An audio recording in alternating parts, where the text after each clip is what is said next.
Alright y'all, I'll show you an Amazon screenshot in a second. This is the unit that I'm going to put in and we'll see how long this thing lasts. My initial impression is it's very light. Yeah, I don't feel like it's super heavy duty. I don't expect it to not leak. Let's see if that's even an outdoor rated plug. It's UL listed. That NEMA 14-50R means nothing as far as outdoor rated, so this is not an outdoor rated plug, which is probably why they think this cover is enough to matter. So we'll see how long this lasts. Today's date is December 20th of 2025, and I'll be installing this on a 2020 Riverstone Legacy 39 FKTH temporarily until I get a watchdog in. E-Trailer failed me and they sent me a used part, so I'll be putting in a superior part. And this is at Marina Village RV Resort up in Trinity, Texas on Lake Livingston. Spot H15, H15, 50 amp service and 30 amp service. Make sure I'm not kneeling in some fire ants here. I looked inside of here and it's clean inside the 50. Breaker's off. All right, breaker's off. Crank it on. I don't know if this thing will stay up. Okay, I guess it will. Power on. See what happens.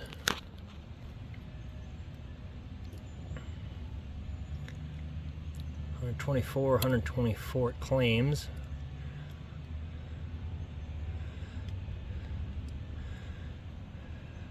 .1 amp.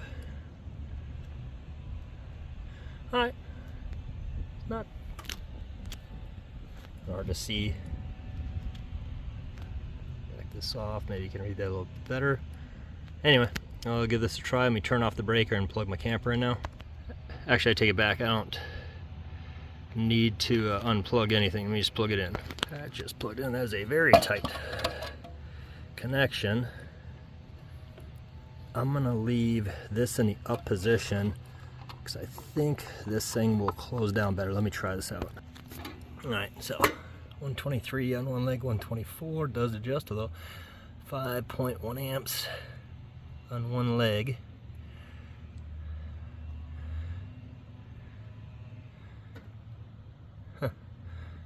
As things are powering up inside, I guess.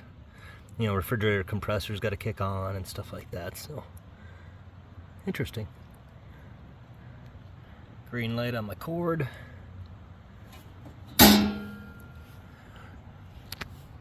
I'm definitely going to want to protect this a little better with some type of watershed shroud. I don't care if I even put like a piece of duct tape, Gorilla tape along this thing, just to cause it to come over the top there. I just don't want it migrating down here onto this board. I bet you this stuff isn't sealed very well at all. I'm also concerned a little bit about how well the actual case halves are sealed. You know, right here I can see a crack right there. That's, you know, I feel water would migrate into there. So my thinking is, I've done this before on my Ram Dually. The four-wheel drive actuator that's in there is garbage from Mopar. They fry all the time, so I bought a cheap one off of Amazon for like 79 bucks, but it didn't have a tight water seal, so I used a Rust-Oleum spray-on rubber coating. And what I did is basically is plastic just like this, clamshell. So I just cleaned this off with acetone and then sprayed this whole shell on the outside with 3 layers of that to further protect it. So that I can read the back and stuff like that. I'll have to look to see if there's any breaks in that back panel.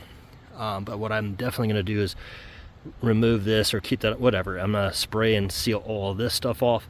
I'll also probably coat around this stress retainer, whatever you call these things, that keeps this thing, this cord from bringing moisture into the unit, just as a preventative. You know, this is a cheap unit. It's I think it was like 89 bucks or something like that. It was on sale from $169, but doesn't mean we want this thing to fry prematurely due to weather.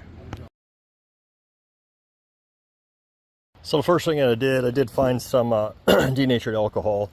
So I just wiped this entire cord down. I plan on sealing up all around this area here. You know, I don't know why those holes are there. I think I'm going to silicone those closed. So I'm going to clean that as well. So I just wiped everything down. There is this lip here that this closes over. So theoretically the water is supposed to shed. I don't believe that is going to work that well personally. So, and these little gaps around here, that might just be from a click insert to do this this thing, because it's not cast at the body. I'm not sure, but I'm going to go ahead and try to resolve that the best I can anyway, via some type of a shield over this after I'm done. So first step is I'm going to tape off the areas that I want, just so it doesn't get too nasty. And what I'm going to do is basically put a run of tape along this side and this side, and my intent is to run a bead of this DAP hybrid technology all-weather sealant. This one is for window, door, siding, and trim, so it has a UV protectant in it.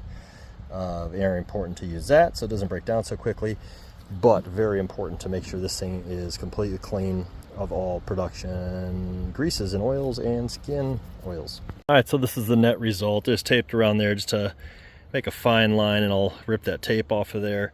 I packed it into those strain relief holes around this faux nut edge. You know where I did forget? I forgot to get those little areas right there. Let me tape that off and finish that up. And then I did tape on both sides of that line. You can kind of see the gloss there as I peeled off the tape on the left hand side. So now we'll peel off the right hand side, and I still need to finish that up.